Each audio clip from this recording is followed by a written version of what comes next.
Greetings and welcome to Life Beyond the Meeple number 2, in which I try and correct a possible false impression I may have given in episode number 1. I spoke then about how elegant rules give rise to deep, satisfying gameplay, which is true. But you need more than rules for a good game. You need people, you need personalities, you need the right group of players. And this is especially true of a game such as Skull and Roses, which is all about the people and the bluffing and the interaction. Each player takes the part of a Hell's Angel gang, maybe the Swallows or the Amazons or one of several others. And each player has 4 coasters. On the back of 3 of these are lovely pictures of roses. On the back of the 4th one, well, were you listening to the name of the game? Were you paying attention? It's a skull. In the first part of the game, players put coasters face down on the table in front of them. In the second part of the game, they bid to see who can turn over the most coasters without revealing the skull. But what are you going to turn over? Because one player may have put a skull, another player may have put a rose. Who knows? I'm holding one skull in my hand.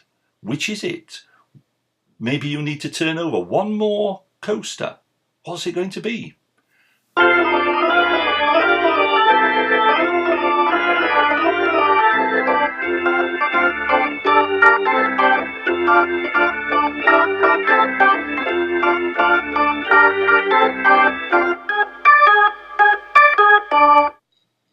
So, which did you decide? If you picked to turn over the Swallows, you'd be safe. If you picked to turn over the Amazons, sorry, you lose. My point is that many games really come to life when you've got the people playing them, not just the rules. And the same is true of the universe.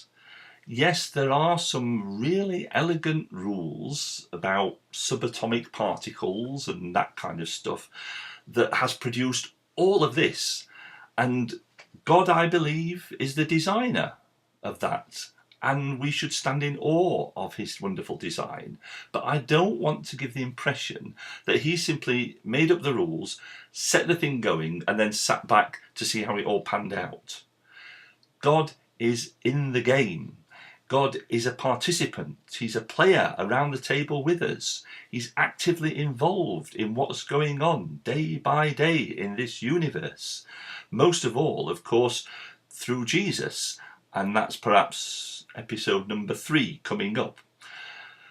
But the point I want to make now is that the only sense we're really going to make of what's going on is if we acknowledge that fact, that it's not just about you and me, it's about God and his participation. We need to know what he's doing, what he's thinking, how he's influencing things.